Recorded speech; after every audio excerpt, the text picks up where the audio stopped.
এবার বন্ধ হতে চলেছে পুরনো 10 টাকা, 20 টাকা, 50 টাকা এবং 100 টাকার নোট। সম্প্রতি এমনই খবর চারিদিকে ছড়াচ্ছে। কেন? কারণ এবার প্লাস্টিকের নোট আসবে, যার ফলে এই পুরনো 10 টাকা, 50 টাকা, 20 টাকা এবং 100 টাকার নোটগুলো বন্ধ হতে চলেছে।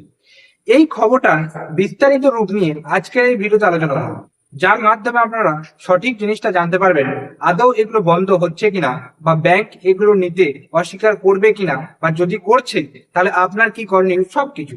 অবশ্যই ভিডিওটি শেষ পর্যন্ত দেখার চেষ্টা করবেন, পুরো বিষয়টা জানতে পারবেন। আমি আপনাদেরকে একদম লাইভ প্রুফের সাথে প্রতিবেদনটা আমি স্ক্রিন রেকর্ড অন করে দিচ্ছি, যাতে আপনারা পাশে দেখতে পান। আমি স্ক্রিন রেকর্ডটা অন করে নিই 1 মিনিট, যাতে আপনাদের সুবিধা হয়। তো সরাসরি আমি স্ক্রিন রেকর্ডটা অন করে নিলাম। আপনারা দেখতে পাচ্ছেন এখানে কি লেখা রয়েছে দেখুন। প্লাস্টিকের নোটের বিষয়ের কথা উঠতে এবার সোশ্যাল মিডিয়ায় ছড়িয়ে পড়েছে পুরনো নোট সংক্রান্ত একাধিক খবর, যেখানে বলা হচ্ছে 30শে জুনের পর থেকে বন্ধ হয়ে যাচ্ছে 10 টাকা, 20 টাকা, 50 টাকা এবং 100 টাকার নোট।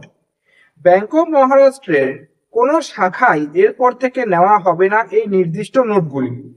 তবে কি এই নোটগুলিতে নোটবন্দির সিদ্ধান্ত নিয়েছে ব্যাংক কর্তৃপক্ষ? এই নিয়ে কি উত্তর দিয়েছে ব্যাংক? সম্প্রতি সোশ্যাল মিডিয়ায় এই খবর দ্রুত ছড়িয়ে পড়েছে। স্বাভাবিকভাবে এই নোটগুলি বন্ধ হওয়ার খবর সামনে আসতেই নতুন করে নোট বাতিলের আতঙ্ক তৈরি হয়েছে। ভাইরাল ওই পোস্টে বলা হয়েছে আগামী 30 দিনের পর থেকে ব্যাংক অফ মহারাষ্ট্র কোনো শাখায় 10 টাকা, 20 টাকা, 50 টাকা এবং 100 টাকার পুরনো নোট আর নেওয়া হবে না। এবার এই নিয়ে ব্যাংক কি বলছে সেটা সব থেকে মেন বিষয়। যদিও এই খবর নিয়ে এবার মুখ খুলেছে ব্যাংক অফ মহারাষ্ট্র, তবে এই জল্পনা সম্পূর্ণ উড়িয়ে দিয়ে ব্যাংকের তরফ থেকে বলা হয়েছে এটি পুরোপুরি ভুয়ো খবর। ব্যাংক অফ মহারাষ্ট্র তাদের অফিসিয়াল ফেসবুক পেজে hashtag fake message alert hashtag দিয়ে এই বিষয়ে বিবৃতি দিয়ে জানিয়েছে সামাজিক যোগাযোগ মাধ্যম একটি ভুয়ো বার্তা ছড়াচ্ছে, যেখানে বলা হচ্ছে 2026 সালের 30শে জুনের পর থেকে ব্যাংক অফ মহারাষ্ট্রের শাখাগুলিতে 2005 সালের আগে 10 টাকা, 20 টাকা, 50 টাকা এবং 100 টাকার নোট নেওয়া হবে না। ব্যাংক অফ মহারাষ্ট্র স্পষ্টভাবে জানিয়েছে এই তথ্যটি সম্পূর্ণ ভুল। গ্রাহকদের অনুরোধ করা হচ্ছে তারা যেন এই ধরনের বিভ্রান্তিকর বার্তায় বিশ্বাস না করেন ও তা শেয়ার না করেন। যে কোনো রকম বা যে কোনো তথ্যের জন্য শুধুমাত্র অফিসিয়াল ওয়েবসাইটের উপর ভরসা রাখুন। তো এই প্রতিবেদনটার মাধ্যমে আপনারা আশা করি বুঝতে পারলেন এখন খাজনার থেকে বাজনা বেশি বাজে আমাদের সমাজে। যে কোনো খবর, যে কোনো আপডেট বা যে কোনো তথ্য একটু যদি প্রকাশ হয়, সেটাকে কেন্দ্র করে তার চারপাশে হাজার নয়, লাখ নয়, কোটি কোটি গুজব ছড়ায়, এবং সেই গুজব বেশি করে ছড়ায় সোশ্যাল মিডিয়ায় বা সমাজ মাধ্যমে।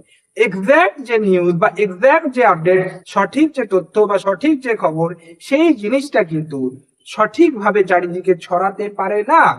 তার পরিবর্তে ছড়ায় এই সমস্ত গুজব, এই সমস্ত মিথ্যাচারগুলো। কেন? এর মাধ্যমে বেশ কিছু অসাধু ক্রিয়েটর রয়েছে, বা বলতে গেলে সোশ্যাল মিডিয়া ইনফ্লুয়েন্সার রয়েছে, যাদের এই জিনিসগুলো ছড়িয়ে পয়সা উপার্জন হবে। যখনই একটা জিনিস তৈরি হলো, কথা বলছি, মনে করুন এই যে লক্ষ্মীর ভান্ডার নিয়ে কোনো কিছু তৈরি হয়েছিল, সেই লক্ষ্মী ভান্ডার আপডেট যখন এলো, তার বিরুদ্ধে হাজার রকম গুজব ছড়ালো। কেন? যখনই আপনি একটা জিনিস প্রকাশ করছেন, তার উল্টো যদি কিছু বলেন বা তাকে কেন্দ্র করে অন্যরকম কথা বলেন, সেটা বেশি ছড়াবে চারিদিকে। ঠিক সেইটাই সোশ্যাল মিডিয়ায় হয়। সেই জন্য সোশ্যাল মিডিয়ায় কোনো কিছু ভরসা করার আগে অবশ্যই তার সত্যতা যাচিয়ে নেবেন। কিভাবে?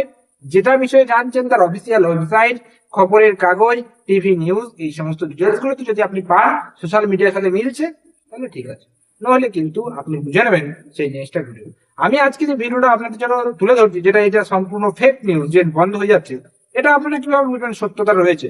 এইটা কিন্তু আমি আপনাদের একদম সরাসরি প্রতিবেদনটা সামনে দেখিয়ে দিলাম, যেটা লিঙ্ক আপনারা ভিডিও ডেসক্রিপশনে পেয়ে যাবেন।